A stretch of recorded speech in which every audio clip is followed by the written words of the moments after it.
Estamos analisando seus looks para o futebol americano. Como é que vocês estão? Tudo bem aí com vocês? Como foi o seu final de semana de futebol americano? O seu time venceu? O seu time está indo bem na sua divisão? Na sua conferência? Essa é uma coisa que eu quero saber e eu quero que você deixe aqui nos seus comentários para eu entender o que você está achando dessa temporada de futebol americano da NFL. Além do mais, diga aqui o que você espera do seu time para esse final de semana. Ele vai estar de bye? Ele vai enfrentar duelo de divisão? Rivalidade nacional? Deixa aqui nos comentários já, logo de cara, porque eu quero saber o que você pensa de como está sendo e de como será essa próxima semana do futebol americano do seu time. Além disso, aqueles recadinhos básicos de sempre. Deixa seu like, se inscreva no canal. Não se esqueça também de compartilhar, de comentar e de ativar o sininho das notificações, porque isso ajuda muito os algoritmos do YouTube a entenderem que o canal é muito relevante e começa a espalhar ali, para mais pessoas, fazendo o canal crescer, assim como o futebol americano pelo Brasil afora. Já fizeram tudo isso? Estão prontos para mais um vídeo? Vamos então, solta a vinheta. O papo de hoje, né, o vídeo de hoje é uma curiosidade sobre algumas situações dentro da NFL de alguns times, né? Eu tive batendo um papo nesse final de semana aí nos grupos de WhatsApp aí de NFL, dois exclusivos aí, né? O The Playoffs, aí falando com o Fagner, o Ney Soares e o Visão de Águia, torcedor do Eagles provavelmente, né? E deve estar muito feliz. E também ali do grupo do Pod Niners, conversando ali com o Fábio, Alex. E tá certo que ali a gente conversa com o outro, mas basicamente todos acabam fazendo parte da conversa. Esse caso foi sobre o 49ers. E começou aí vir na minha cabeça aí algumas ideias sobre decepções que alguns times têm causado para os seus torcedores.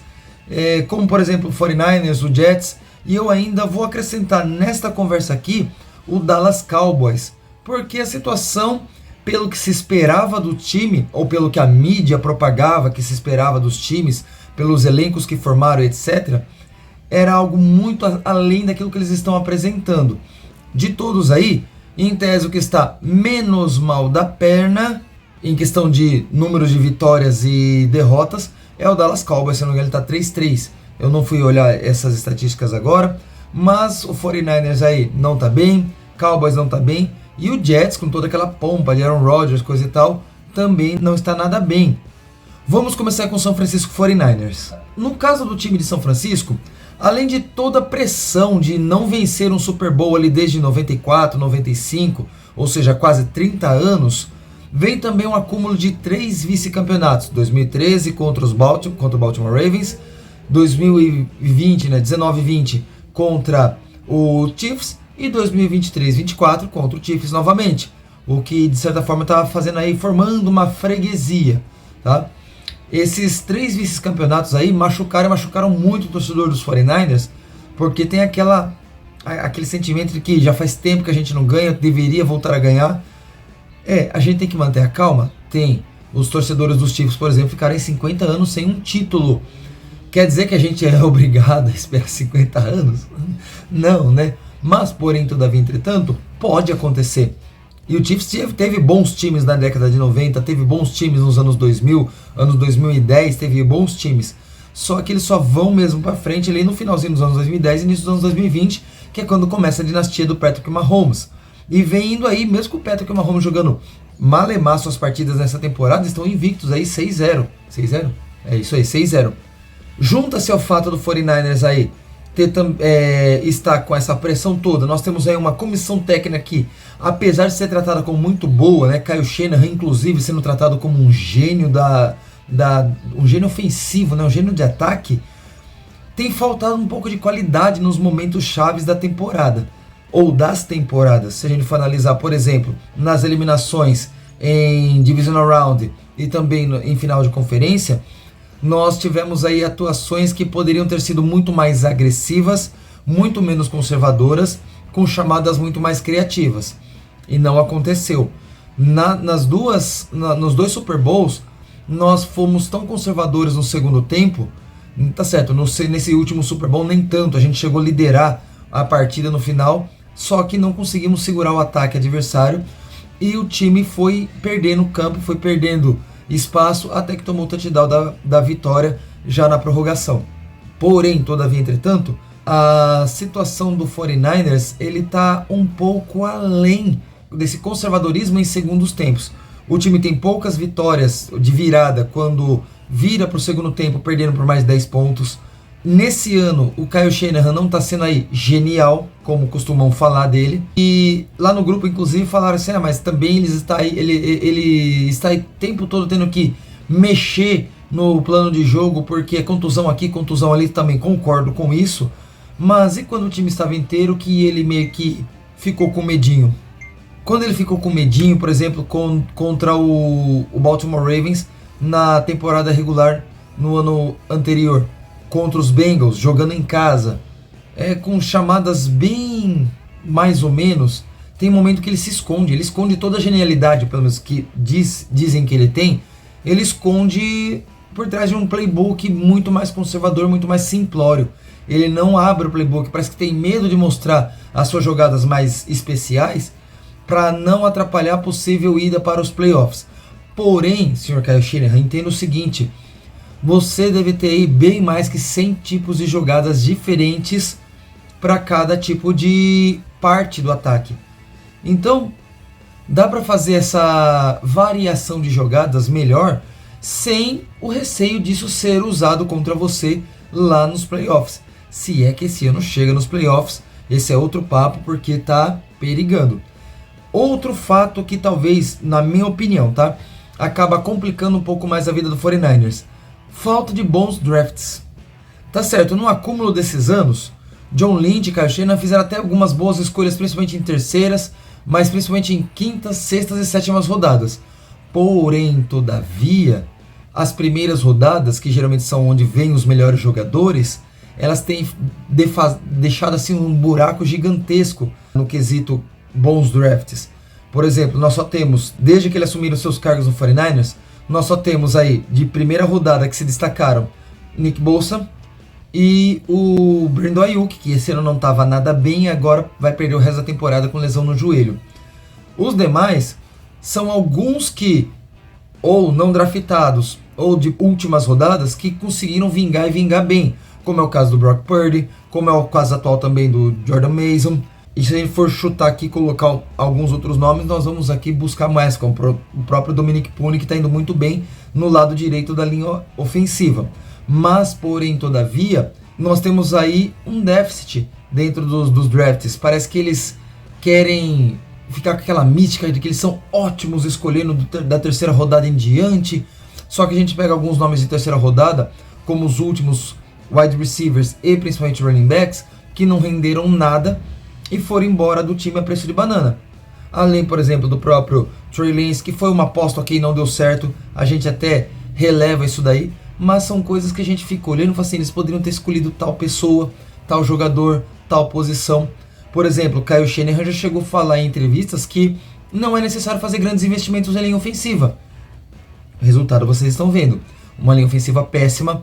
O Trent Williams, que era o melhor jogador da linha ofensiva esse ano, tá uma nhaca, né, fez toda aquela novelinha, tá certo, ele precisava de dinheiro garantido, mas foi uma novela tão desnecessária e agora estamos a ver navios porque a situação está degringolando.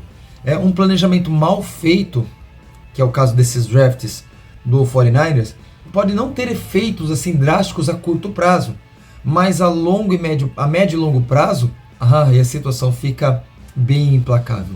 Ela fica bem drástica e a gente vê os sinais, por exemplo, na secundária e na linha ofensiva dos 49ers, que muitas vezes ficam com uma defasagem gigantesca de jogadores bons nessa posição. No caso de Jets e Cowboys, a situação é ainda um pouco mais deplorável. A bagunça interna, com mandos e desmandos dos donos e o general manager dos times, acaba deixando a situação do time até pior. No caso dos Cowboys, Jerry Jones, ele acumula, né, as funções de dono da franquia ali desde a década de 90 e de general manager. E após o último título, né, como já vi comentários em vários outros canais, ele meio que se livrou do técnico que ele tinha lá, colocou um técnico dele ele tirou o General Manager, ele assumiu o cargo de General Manager, de gerente geral, ele passou a fazer as escolhas dos drafts, as contratações, coisa e tal, como quem diz assim, eu quero um time que eu monte para ser campeão, não que foi montado por alguém que eu coloquei para trabalhar para mim. E ele acaba não fazendo nenhuma das ações dele de forma adequada. Ele como dono, ele acaba pagando contratos estratosféricos para jogadores que talvez não mereçam.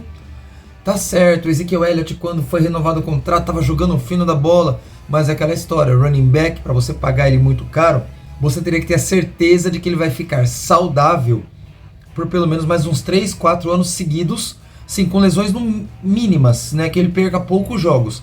E não foi o caso do Elliott. O mesmo vale, por exemplo, para o Dak Prescott, que é um bom quarterback, sim, ele é, mas ele ainda dá aquela amarelada em momentos chave da franquia, principalmente em pós-temporada, o que acaba afundando o time. E técnicos nem se fala. O técnico é mediano ou fraco, mas por questões de amizade, por questões de camaradagem, ele mantém o técnico ali. Foi assim com o técnico anterior, está sendo assim com o Mike McCarthy, e ele dificilmente vai colocar alguém que possa controlar o time sozinho. Se ele não tiver controle ou acesso ao controle do time, talvez ele não coloque esse cara como técnico. No caso dos Jets, os mandos e desmandos ali também do General Manager, que não é assim tão bom, acaba fazendo com que a equipe tenha um plantel no papel muito bom, mas que não consiga se desenvolver como um time de fato. Agora você tem lá um quarterback que é bom, que é o Aaron Rodgers, mas que também age como uma espécie aí de General Manager, né? Ele manda e desmanda, apesar dele ir nos Pat McAfee da vida falar que não, ele não tem tanto poder como a gente imagina. Sei. E ele acaba meio que atrapalhando, estorvando. Será que todo cara que tem canal de esportes no YouTube tem gente fazendo reforma ao seu lado? Eu tenho reforma aqui na frente, eu tenho reforma lá atrás e tenho reforma aqui do lado. Vai ser barulho o tempo todo. Bem, vamos tentar levar em consideração o que eu vou conseguir falar aqui com vocês. O Aaron Rodgers, então, ele meio que acaba comandando o time. Ele saiu dos Packers porque ele não... Eu creio que ele não estava mais conseguindo manter esse papel dele lá. Ele também já não aguentava mais. Eu acho que não iriam renovar com ele de qualquer forma. Então aceitaram a troca. E ele começou a trazer camaradinha aqui, camaradinha ali, né? Trouxe o Hackett, que foi mal pra caramba como head coach. Já não era um bom coordenador ofensivo lá em Green Bay. Foi mal head coach em Denver. Ele trouxe porque é amigão dele. Ele trouxe o Randall Cobb. Ele trouxe o Lazar. Ele trouxe uma galera junto com ele que esteve com ele lá em Green Bay. Mas, porém, todavia, entretanto, não bastava isso. Agora, com essa crise no corpo de recebedores do time, que inclusive tem muita gente que ele pediu para trazer, ele acabou aí meio que, vamos dizer assim, intervindo na vinda, né, no retorno da parceria dele com o Davante Adams. Bora lá, se vocês viram os comerciais do Davante Adams lá, do negócio lá do Taco Bell, nem no comercial o cara mostra simpatia. O cara é chato até pra fazer comercial. Ele dá um sorrisinho ou outro no início do comercial. O cara é chato. Não sei se foi isso que pediram pra ele, mas até no comercial ele é chato. Bem, vamos voltar ao futebol. Ele estreou nesse final de semana. Lógico, primeiro jogo no time novo, novas rotas, novo playbook. Tá ok, é compreensível. Mas ele teve muitas bolas que foram lançadas pra ele que ele não conseguiu pegar. Então, será que essa parceria vai dar resultado? Aaron Rodgers era de fato uma possível salvação do futebol em Nova York no lado da AFC? Ou ele é o câncer que deveria ter sido evitado? Um time de Nova York que tem ele, que tem Garrett Wilson, Breece Hall, tem uma defesa muito boa, não pode estar 2-5 na temporada e ficar devendo futebol perto de um time como o Bills, que perdeu grandes estrelas aí dos seus recebedores, mas se mantém muito mais relevante do que o Jets, que tem um estrelato gigantesco ali dentro do seu time. A vida não é fácil para torcedores de times que tem ali o chamariz da região onde mora muito grande. Esses jogadores então acabam sendo promovidos pela mídia. A mídia acaba promovendo o time como o melhor time da NFC, o melhor time da NFL, o melhor elenco da NFL, como é o caso do 49ers. e talvez seja mais um chamariz de marketing para vender o time, para fazer a propaganda do time, do que propriamente dito uma realidade. Se você for analisar, por exemplo, o 49ers tem furos gigantescos, né? Tem buracos gigantescos na sua secundária ali na defesa, na sua OL, e agora tem também as contusões de vários jogadores de ataque, CMC, Kittle, Samuel, Ayuk, Jawan Jennings, fora os da defesa, né, linha defensiva, como Hargrave, que não vinha fazendo um grande campeonato, entre alguns mais aí.